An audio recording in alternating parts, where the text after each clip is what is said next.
A-Card Fighters, it's Royal Paladin 813 here, and I'm doing a deck analysis of my new favorite deck. Instead of Oracle Think Tanks, it's Ginger Think Tanks, Soulless variant. Starter is Little Witch Lulu.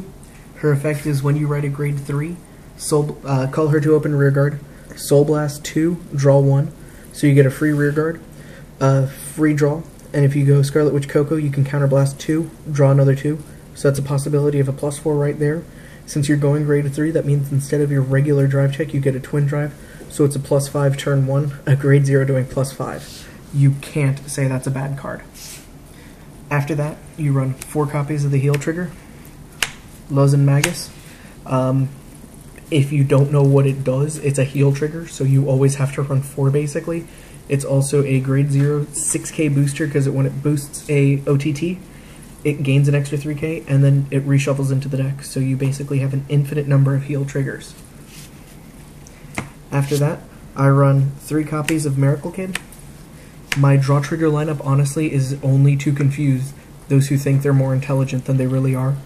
Because when they see 3 Miracle Kids and 2 Dream Eaters, they're going to either expect a 4th Miracle Kid or a 3rd Dream Eater, which just makes Victory Maker make them think that I'm running 8 to 10 triggers that are or 8 to 9 triggers that are just draw triggers on their own. So therefore, since you're running the 4 heal, they're expecting maybe 10 draw triggers, which leaves just enough room for the 2 copies of Oracle Guardian Knight. I'm not running Psychic Bird. I'm not running 4 of these because thanks to Silent Tom stopping grade 0s from being able to guard, stand triggers making Silent Tom's 13k generics that stop that force them to burn more resources than anything else. For my grade 1 lineup, I run 4 copies of Battle Sister Omelet. When you have no cards in Soul and she attacks, she gains 3k, so she's a grade 1 10k that you can throw a rear guard behind and make a nice little 17k column. They're not going to destroy her because she's only a grade 1. Instead, they'd rather go after your Silent Tom or try to hit you with an actual attack on your Vanguard. So they're just going to leave her there, and once you actually put a card in Soul from writing like a Coco on a Coco to get your counterblast, retire your rear guard, move her back, and you're good to go. I run 4 copies of Battle Sister Coco. Look at the top card of your deck. Choose to either keep it on top or put it on bottom.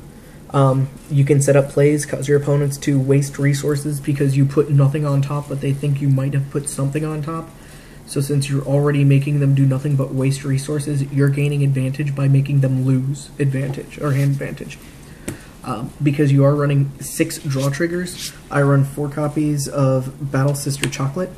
She is the perfect defender, so 4 is kind of staple anyway, because of all the limit breaks and everything that's going on. So you need 4 to block those main Vanguard attacks to stop their huge columns down the center. And after that, I run 2 copies of Emerald Witch Lala. A lot of people have told me I should run her at 4, but the way I look at it is the turn you play her is the only time she gets her effect off, so you need to have no cards in Soul and ride her to Rearguard or Vanguard to get a +1 to basically deck milling, versus playing Omelet, which is just a generic 10k grade 1. Grade 2 lineups, because of the 4 stand triggers, I do run 4 copies of Silent Tom. Self-explanatory. Can't guard with grade 0s, have fun. Waste all your resources, waste your interceptors grade 1s and 2s. It is soulless, so I do run 3 copies of Battle Sister Glace or Glace, however you want to pronounce it. It doesn't really matter.